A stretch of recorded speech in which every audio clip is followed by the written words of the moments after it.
আসসালামু আলাইকুম। এখন দেখবেন সংবাদ শিরোনাম। ইরান লেবাননে মার্কিন যৌথ বাহিনীর হামলা, দুই দেশে প্রাণহানি প্রায় ৮০০। তেহরানের ড্রোন আক্রমণে রিয়াদে মার্কিন দূতাবাস ক্ষতিগ্রস্ত। হরমুজ প্রণালী দিয়ে এক ফোঁটা তেলও পরিবহন হবে না, হুঁশিয়ারি ইরানের। মধ্যপ্রাচ্যের জ্বালানি স্থাপনাগুলোতে হামলায় ঝুঁকির মুখে বিশ্ব অর্থনীতি, একদিনে ১৩% দাম বৃদ্ধি। সংসদে দলীয় প্রতীকে নির্বাচনের বিষয়টি নিষ্পত্তি হলেই স্থানীয় সরকার নির্বাচন, জানালেন প্রতিমন্ত্রী। বিলম্ব হলে কাউন্সিলের পদেও প্রশাসক বসাবে সরকার। আবিরের রঙে বসন্তের সকাল, হোলি উৎসবে প্রাণের স্পন্দন, মন্দির থেকে পাড়া মহল্লা, উচ্ছ্বাসের ফোয়ারা সবখানে। এতক্ষণ শুনছিলেন সংবাদ শিরোনাম, এবারে শুনবেন বিস্তারিত। ইরানে অভিযান চালানো ইস্যুতে এবার সুর নরম করল তেল আবিব। ইসরায়েলি প্রধানমন্ত্রী বেনিয়ামিন নেতানিয়াহু জানান, দীর্ঘমেয়াদে ইরানে অভিযান চালানো হবে না। এর আগে সোমবার রাতভর ইরানে হামলার পরিধি কয়েক গুণ বৃদ্ধি করে ইসরায়েল যুক্তরাষ্ট্র। প্রায় ২,০০০ স্থাপনায় হামলা হয়। আবাসিক এলাকার পাশাপাশি গণমাধ্যমের কার্যালয়কে পরিণত করা হয় টার্গেটে। নতুন করে আরো ৯৬ জন নিহত হয়েছে। এই নিয়ে ইরানের যৌথ হামলায় ৭৪২ জনের প্রাণহানি হয়েছে। যুদ্ধজাহাজ থেকে ছোড়া হচ্ছে একের পর এক মিসাইল। সোমবার রাতে ইরানের বিভিন্ন স্থান টার্গেট করে ক্ষেপণাস্ত্র ছড়ে যুক্তরাষ্ট্রের নৌবাহিনী। এর পাশাপাশি হামলা চলছে বিমান থেকেও। ফাইটার জেটের পাশাপাশি এসব অভিযানে অংশ নেয় B-1 এর মতো বোমারও। মূলত ইরানের সামরিক স্থাপনা এবং অবস্থানগুলোকে টার্গেট করা হয়। এতে বেশ কিছু বিমান বিধ্বংসী মিসাইল সাইট ধ্বংস করা হয়। এর পাশাপাশি মিসাইল এবং সমরাস্ত্রবাহী ট্রাককে লক্ষ্যে পরিণত করে ইসরায়েলি বিমান বাহিনী। এছাড়া অভিযানে টার্গেট করা হয় ইরানের গুরুত্বপূর্ণ বিভিন্ন স্থাপনা। এর মধ্যে অন্যতম রাষ্ট্রীয় গণমাধ্যম IRIBর কমপ্লেক্স। এর পাশাপাশি অত্যন্ত গুরুত্বপূর্ণ রাজনৈতিক প্রতিষ্ঠান এক্সপেডিয়েন্সি কাউন্সিলের ভবনেও চলে হামলা।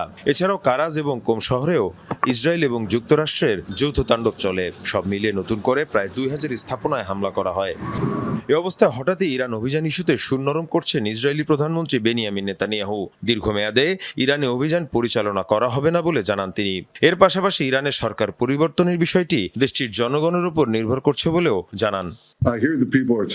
অনেকেই বলছেন আমরা অন্তহীন যুদ্ধের দিকে যাচ্ছি, কিন্তু না, আমরা দীর্ঘমেয়াদী যুদ্ধের দিকে যাব না। ইরানে ক্ষমতার পরিবর্তন হবে কিনা তা নির্ভর করছে দেশটির জনগণের উপর। আমরা বড়জোর তাদের জন্য সুযোগ সৃষ্টি করতে চাই। এদিকে ইরানের পাশাপাশি লেবাননেও চলছে ইসরায়েলি অভিযান। বৈরুতে হিজবুল্লাহর অবস্থান লক্ষ্য করে চলে তুমুল হামলা। এতে বহু হতাহত হয়েছে। যুক্তরাষ্ট্র ইসরায়েলের অবিরত যৌথ হামলার পরও কোনোভাবেই দমানো যাচ্ছে না ইরানকে। চতুর্থ দিনেও মধ্যপ্রাচ্য জুড়ে মার্কিন ও ইসরায়েলি স্থাপনায় মুহুর্মুহু হামলা চালিয়ে যাচ্ছে তেহরান। রীতিমতো নাস্তানাবুদ অঞ্চলটির মার্কিন মিত্ররা। ইরানি হামলায় ক্ষতিগ্রস্ত রিয়াদের মার্কিন দূতাবাস। বন্ধ ঘোষণা করা হয়েছে সকল কনসিউলার সেবা। এছাড়া বাহরাইন, কুয়েত, দুবাই ও কাতারে মার্কিন সেনাদের লক্ষ্য করে অর্ধশতাধিক ড্রোন মিসাইল হামলা চালিয়েছে IRGC। শত্রুপক্ষের ভূখণ্ড লক্ষ্য করে ছুটছে একের পর এক ব্যালিস্টিক মিসাইল।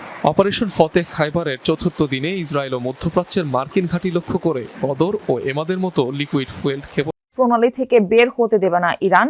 এই রুটে পাড়ি দেওয়ার চেষ্টা করলে আগুন জ্বালিয়ে দেওয়া হবে জাহাজে। মধ্যপ্রাচ্য জুড়ে চরম অস্থিরতার মাঝেই এমন হুঁশিয়ারি দিয়েছে ইরানের বিপ্লবী গার্ড IRGC। তেলের দাম $200 পৌঁছানোর হুমকিও দিয়েছে। ইরানে যুক্তরাষ্ট্র ও ইসরায়েলের যৌথ অভিযানের জেরে গত শনিবারই আংশিক বন্ধ করে দেয়া হয় হরমুজ প্রণালী। এরপর থেকেই কার্যত অচল হয়ে পড়ে বিশ্ব বাণিজ্যের অন্যতম গুরুত্বপূর্ণ রুট। এবার পুরোপুরি বন্ধের ঘোষণা। ইরানের বিপ্লবী গার্ড IRGCর কড়া হুঁশিয়ারি, প্রণালী দিয়ে পার হওয়ার চেষ্টা করলেই আগুন ধরিয়ে দেয়া হবে জাহাজে। কেবল তাই নয়, হামলার শিকার হবে তেলের পাইপলাইনও। বিশ্ববাজারে তেলের দাম $200 দাঁড়াতে পারে বলেও হুঁশিয়ারি দিয়েছেন IRGC কমান্ডার ইব্রাহিম জাব্বেরি। তেলের দাম নিশ্চিতভাবেই কমপক্ষে $200 পৌঁছানোর অপেক্ষায়। হরমুজ প্রণালী বন্ধ, এটি পাড়ি দেওয়ার চেষ্টা করলেই যে কোনো জাহাজে আগুন ধরিয়ে দেবে আমাদের সেনারা। তেলের পাইপলাইনকেও টার্গেট করা হবে। এ অঞ্চল থেকে তেল রফতানি মেনে নেওয়া হবে না। লাখ লাখ বিলিয়ন ডলারের ঋণগ্রস্ত মার্কিনীরা এখানকার তেলের জন্য তৃষ্ণার্ত, কিন্তু এক ফোঁটা তেলও পাবে না। যুক্তরাষ্ট্র ইসরায়েলের হামলার জবাবে মধ্যপ্রাচ্যের বিভিন্ন মার্কিন ঘাঁটিতেই কেবল নয়, প্রতিবেশী উপসাগরীয় দেশগুলোর জ্বালানি স্থাপনা লক্ষ্য করেও হামলা চালাচ্ছে ইরান। কাতারের রাষ্ট্রীয় মালিকানাধীন পেট্রোলিয়াম কোম্পানির 2টি স্থাপনায় হামলার পর তরলীকৃত প্রাকৃতিক গ্যাস উৎপাদন বন্ধ রেখেছে দেশটি।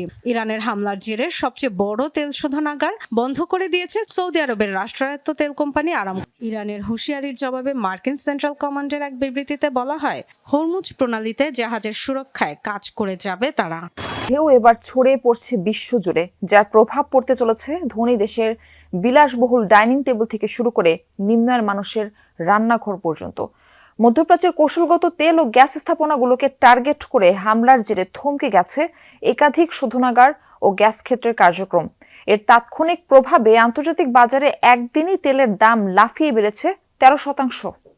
ইরানের পাল্টা হামলা এখন শুধু সামরিক সংঘাতে সীমাবদ্ধ নেই, তা সরাসরি আঘাত এনেছে বিশ্ব অর্থনীতিতে।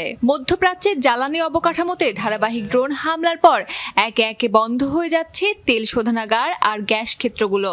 সৌদি আরবে ড্রোন হামলার পর আরামকোর রাশ তানুরা রিফাইনারি বন্ধ ঘোষণা করেছে সরকার।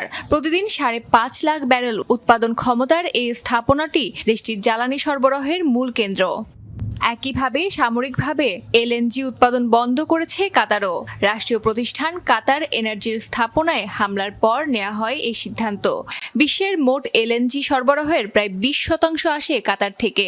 উপসাগরীয় দেশটি যুক্তরাষ্ট্রের পর বিশ্বের দ্বিতীয় বৃহত্তম এলএনজি রপ্তানিকারক। তাদের গ্রাহকদের 82%ই এশিয়ার। ফলে এশিয়ার ও ইউরোপের বাজারে জ্বালানি নিয়ে তৈরি হয়েছে অনিশ্চয়তা। সংসদে দলীয় প্রতীকে নির্বাচনের বিষয়টি নিষ্পত্তি হলেই স্থানীয় সরকার নির্বাচন অনুষ্ঠিত হবে বলে জানিয়েছেন স্থানীয় সরকার প্রতিমন্ত্রী শাহী আলম। দুপুরে সিলেট সিটি কর্পোরেশন পরিদর্শন ও কর্মকর্তাদের সাথে মতবিনিময় সভা শেষে এই কথা বলেন তিনি। এ সময় তিনি সিটি কর্পোরেশনের চলমান উন্নয়ন প্রকল্পে সম্পর্কে খোঁজ নেন। জানা নির্বাচন না হলে কাউন্সিলর পদে প্রশাসক নিয়োগের সিদ্ধান্ত নেবে সরকার। এছাড়াও আগামী 10 মার্চ 14টি এলাকায় পাইলট প্রকল্পে ফ্যামিলি কার্ড এবং 15 মার্চ থেকে ইমাম, মুয়াজ্জিন ও পুরোহিতের পাইলট প্রকল্প শুরু হবে বলে জানান তিনি। প্রতীকের বিষয়টি নিষ্পত্তি না হওয়া পর্যন্ত আমার মনে হয় যে নির্বাচনের সিদ্ধান্ত আমরা কেমনে যাব, যেটা দলীয় প্রতীকে হবে না সাধারণ প্রতীকে হবে। এটা আইন আকারে মাননীয় সংসদ সদস্যরা যদি পাশ করেন যে সাধারণ প্রতীকে নির্বাচন হবে, এরপরেও আমরা দ্রুততম সময়ের মধ্যে আমরা নির্বাচনের দিকে যাব। আমরা চাই যে সমস্ত জায়গায় নির্বাচিত প্রতিনিধিরা থাকবে। জুলাই জাতীয় সনদ ও গণভোট অধ্যাদেশ কেন অবৈধ হবে না তা জানতে চেয়ে রুল জারি করেছেন হাইকোর্ট। বিচারপতি রাজিক আল জলিল ও বিচারপতি মোহাম্মদ আনোয়ারুল ইসলাম শাহিনের হাইকোর্ট বেঞ্চ এই রুল জারি করেন। নির্বাচন কমিশন, আইন মন্ত্রণালয় ও সংসদ বিষয়ক সচিব সহ সংশ্লিষ্টদের 4 সপ্তাহের মধ্যে এর জবাব দিতে বলা হয়েছে। এর আগে জুলাই সনদ বাস্তবায়ন আদেশ, গণভোট ও অধ্যাদেশ সংবিধান সংস্কার পরিষদের সদস্য হিসেবে শপথের বৈধতা চ্যালেঞ্জ করা রিটের উপর শুনানি হয়। শুনানি শেষে আদেশের জন্য আজকের দিন ধার্য করেন আদালত।